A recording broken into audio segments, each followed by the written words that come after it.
Now, being a user of magic, you're probably familiar with the four elements: air, fire, water and earth. But how familiar are you with the actual elemental beings? And further than that, how familiar are you with the actual kings of the elements? Gob, Peralda, Nixa and Jin. If you haven't even heard of the kings, then you might want to watch this video. I'm going to get more into the actual elements themselves next video.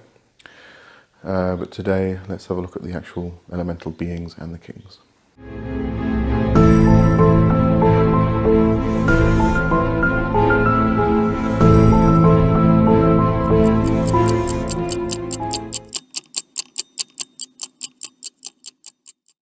So, when it comes to the elements, we often work with them either in the body and balancing the actual elements, or we work with them within a circle, calling the quarters, calling the guardians of the watchtowers, calling whichever gods and goddesses into the circle, but it's usually elemental based. So we call the quarter or the gate of air, we call the quarter or the gate of fire, etc., etc., etc. But a lot of people seem to gloss over or forget about or not even know about the actual elemental beings. And these beings are the Silves, are airy beings. In fire we have the Salamanders, in water we have the Undynes or the mermaids, and in earth we have the gnomes. So I just want to discuss the actual elemental beings and just have a quick look at the kings of the elements. And the reason being is that some years back I actually worked with the kings, and they're quite fascinating to work with because they are so close to the elements themselves. They are almost tangible. I mean, to do a path working or have a conversation with an elemental king is quite something to experience. But they have come back onto my radar recently, and so I'm going to be exploring them again in the future. So this video is kind of an introduction to the elemental beings and kings, and I'll go more in depth in future videos. So to have a look at the elemental beings, first of all, as I say, we have the Silves, the Salamanders, the Undynes, and the gnomes. Now there is the fifth element of spirit or ether, and Paracelsus actually came up with these titles for the elemental beings back in the European Renaissance in the 16th century. And he did mention that or as far as I know, he mentioned that the fifth element, man is the fifth element, and his number is 5. Now the reason for this is because each elemental being can only survive within its element, whereas humans actually contain all 4 elements to make up a human being. And just as an interesting side note, I remember reading about this in Dion Fortune originally. There are people who are born and are actually crossovers of these elemental beings.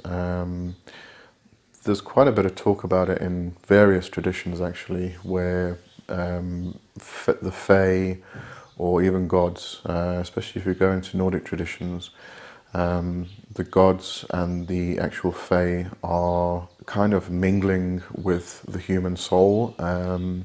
What quite often happens is that a couple may conceive a child, but at the conception, one of the partners is usually possessed or influenced by a god or a Fae. And when the conception happens, the energy of that god or Fae will actually intermingle and actually create a person, a being that is not just human, but is also Fae or God. And what Dion Fortune actually mentioned was that there's a certain point in the gestation period where the energy of the Fae may actually, it kind of crosses over. So at some point, the energy influence actually crosses with the soul of the newborn, or the soon-to-be newborn baby, and that crossing actually mixes the energies, and therefore you actually get a person who is also an elemental being. So you do get a lot of people saying that they are dragons, or they're mermaids, or they're this, or they're that, and quite often I find that it's just people who have a bit of fantasy. But there are people who are definitely mixed with Fae or elemental beings or with gods. And quite often you'll find they won't talk about it. Now, if somebody is mixed with an elemental being, then they have a very, very difficult time in life. And the main reason for this is because, as I said, an elemental being can only survive in its element. So a sylph can only survive in the element of air. It will burn up in fire, it will drown in water, and it will just die and become still and not be able to move in earth. Whereas a gnome can move through earth, but will die in the other elements, etc., etc., etc. But when that energy comes into a human being, which is already a combination of all four elements, what will happen is one element will become out of balance, and will become actually too much for that person to handle. So right through their life, they have a seriously difficult time actually adjusting to anything within life. So not something you really want to be honest. But anyway, that covers the fifth element of spirit, of human beings. So that is a combination of all four elements within the same body. Now, when it comes to the kings, they seem to have developed out of the writings of the Hermetic Order of the Golden Dawn. I haven't found mention of them prior to that. However, they do appear to be very much Hebrew-based in the writings of the Golden Dawn. So it's possible there is something within the Kabbalistic tradition that actually mentions this, but throughout my Kabbalistic lessons and training and practices, I haven't actually come across them in that context. So as far as I know, it comes out of the Golden Dawn. So when you want to actually work with the elemental beings, you might want to contact the actual king first. Just, run it past them, make sure that everything's kosher and in order, and then they'll say yay or nay whether you can or are allowed to actually work with the elemental beings on the thing that you actually want to achieve. So when it comes to them individually, so let's start with air, we'll start with Silves. The Silves are very kind of abrupt, but they deal with clarity, things of the mind and thinking, thought processes, intelligence, creativity that comes from imagination, inspiration that is also mentally based, let's put it that way. So that's basically what the Silves actually cover. They are the airy aspect, and the king of air is Paralda. Okay, now Eliphas Levi also wrote prayers to each of the elemental beings. So I just want to, as I go through each one, I just want to read those because they're quite interesting. Prayer to the Silves. Spirit of light, spirit of wisdom, whose breath gives and takes away again the forms of all things, thou in whose presence the life of being is a shadow which changes and a vapour which passes away. Thou who ascendest the clouds and movest on wings of the winds, when thou breathes forth, infinite spaces are peopled. When thou inhalest, all that comes from thee returns to thee. Endless movement and eternal stability, be thou eternally blessed.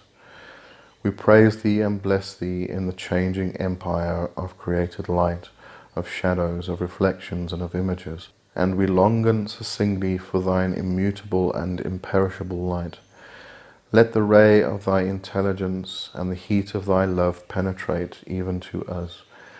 Then what is movable will become fixed, the shadow will become a body, the spirit of the air will become a soul, the dream will become a thought, and we shall no longer be borne away by the tempest, but shall hold the bridle of the winged steeds of the morning, and shall direct the course of the evening winds, that we may fly into thy presence. O Spirit of spirits, O eternal soul of souls, O imperishable breath of life, O creative inspiration, O mouth which inspires and respires the existence of all beings in the flux and reflux of thy eternal word, which is the divine ocean of movement and of truth. Amen. Okay, so then we move on to fire, which is salamanders. And the salamanders are all about will, power, passion, getting things moving. The one example I love to use when it comes to working with fire elementals is to actually, if you've got a client who's just, going like snail pace and not actually getting going, or maybe they're not paying you or something like that, and you just light a firecracker under their arse to get them moving. It can also apply to you as well if you're a bit of a procrastinator and you need to get moving. Then you can use the or ask the fire elementals for help with getting yourself going and out of a slump, out of laziness and things like that. And the king of fire and the salamentals is jinn. Now, if you are familiar with the actual jinn of the Indian and Arabic religions, then it's possible that this was a crossover with that. However, the jinn themselves are often thought of as being fiery in nature because they're often desert beings, but not all of them are. There's only one section of jinn that are actually fiery. So it is possible the name comes from that, but I don't think it actually is. But anyway, the king of fire or salamanders is jinn. And the prayer to the salamanders goes as such. Immortal, eternal, ineffable, and uncreated Father of all things, I who are born upon the incessantly rolling chariot of worlds which are always turning, ruler of the ethereal immensity where the throne of thy power is elevated, from whose height thy dread-inspiring eyes discover all things, and thy exquisite and sacred ears hear all. Listen to thy child, whom thou hast loved from the beginning of the ages, for thy golden, great, and eternal majesty is resplendent above the world and the starry heavens. Thou art raised above them, O sparkling fire. There thou dost illumine and support thyself by thine own splendour, and there comes forth from thine essence overflowing streams of light which nourish thine infinite spirit. That infinite spirit nourishes all things and renders this inexhaustible treasure of substance always ready for the generation which fashions it and which receives in itself the forms with which thou hast impregnated it from the beginning. From this spirit, those most holy kings who surround thy throne and who compose thy court derive their origin. O Father universal, only one, O Father of blessed mortals and immortals, thou hast specially created powers who are marvellously like thine eternal thought and adorable essence. Thou hast established them superior to the angels who announce the world thy wishes. Finally, thou hast created us in the third rank in our elementary empire. There our continual employment is to praise thee and adore thy wishes. There we incessantly burn with the desire of possessing thee. O Father, O Mother, the most tender of all mothers, O admirable archetype of maternity and pure love, O Son, the flower of sons, O form of all forms, soul, spirit, harmony, and number of all things. Amen. Okay, so then we have water, which is the Undynes. Now, Paracelsus actually used the word undina, or undina, but that actually derives from the Latin word unda, which actually means wave. So it's suspected that he actually used that word, created the word undina, which became Undynes. But this is actually the mermaids. So it's the water element, the watery element. And these beings govern very much the flow of things, the flow of life. But also water can be used to amplify things. But it's also the flow of emotions. If you're having a difficult time with emotions, maybe you suffer from anxiety or depression, if that depression and anxiety comes from emotions rather than from a mental attribute, then you might want to actually work with the Undynes on the actual stability of the emotions. So they can increase emotions, but they can also stabilize emotions, which is very important. And water is also of a very sexual nature. So if you have an aspect that you want to work on which is sexual in nature, that has to do with emotions, maybe a romantic relationship or something like that, then you can work with the Undynes. And the elemental king of water and the Undynes, or the mermaids, is Nyxa. As I say, I'll be getting more into the kings at a later stage. This is mostly just an introduction, just to make you aware that there are actually kings of the elements, because I don't think too many people are actually aware of it. And then the prayer to the Undynes. Terrible king of the sea, thou who boldest the keys of the cataracts of heaven, and who enclosest the subterranean waters in the hollow places of the earth, King of the deluge and of rains of springtime, thou who openest the source of streams and fountains, thou who commandest the moisture, which is like the blood of the earth, to become the sap of plants, we adore and invoke thee. Speak to us, ye moving and changeable creatures. Speak to us in the great commotions of the sea, and we will tremble before thee. Speak to us also in the murmur of the limpid waters, and we will desire thy love. O immensity in which all the rivers of being lose themselves, which ever spring up anew in us. O ocean of infinite perfections, height which beholdeth thee in the depth, depth which breathes thee forth in the height. Bring us to the true life through intelligence and love. Lead us to immortality through sacrifice, in order that one day we may be found worthy to offer thee water, blood, and tears for the remission of sins. Amen. And then finally we come to earth, which is the gnomes. Now the gnomes are very solid. They move through earth. They are the earth themselves.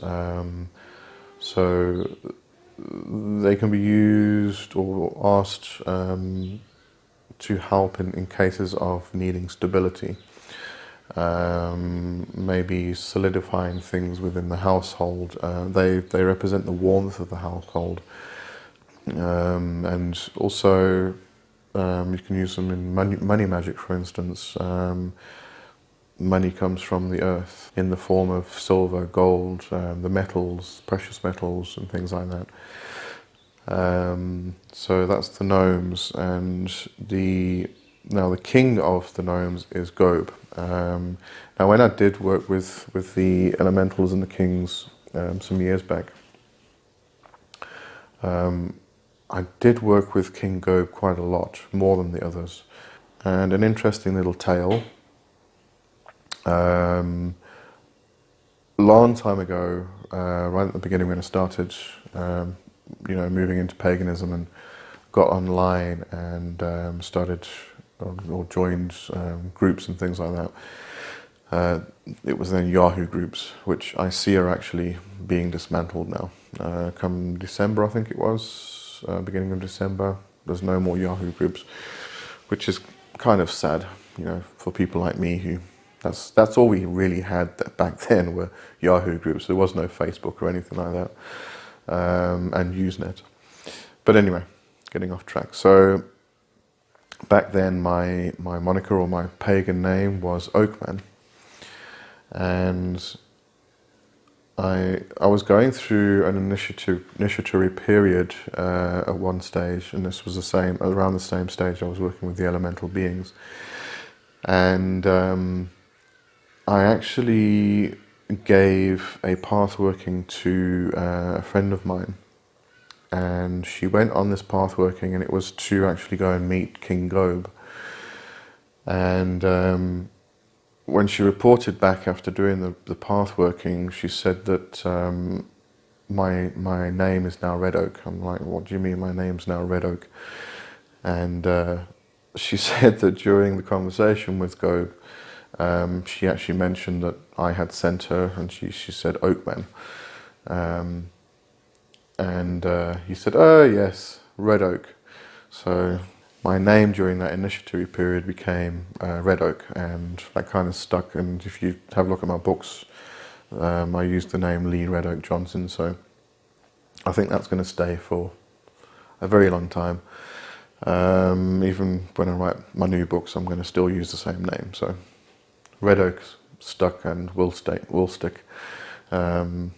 Anyway, so that's Gnomes and King Gob. And let me just find his prayer, or the prayer to Gnomes, should I say. Invisible King, who has taken the earth as a support and who has dug abysses in order to fill them with the omnipotence, thou whose name makest the arches of the world tremble, thou who makest the seven metals circulate in the veins of stone, monarch of seven luminaries, rewarder of subterranean workmen, bring us to the desirable air and to the kingdom of light. We watch and work without respite.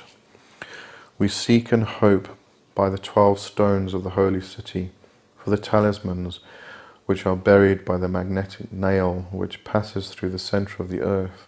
Lord, Lord, Lord, have pity upon those who suffer. Enlarge our hearts. Let us be free and raise up our heads. Exalt us, O stability and movement, O day invested by night, O darkness veiled in light, O Master who never retainest the wages of thy workmen, O silvery whiteness, O golden splendour, O crown of diamonds, living and melodious, thou who bearest the sky upon thy finger with a ring of sapphire, thou who hidest under the earth in the kingdom of gems, the wonderful seed of stars, O all hail, reign, and be the eternal dispenser of riches, of which thou hast made us the guardians. Amen. And that's it. So I think I've covered the basics. And as I say, as I work more with the kings and the elemental beings, I'll report back with further information. And that's it. So on Friday, I'm going to talk about the elements themselves. Go a bit more in depth and how they relate to the circle and within the body. What happens when we become out of balance of one element, or too much of one element, too little of one element. And yeah, so that'll be on Friday. And so have a great week. Thanks. Cheers.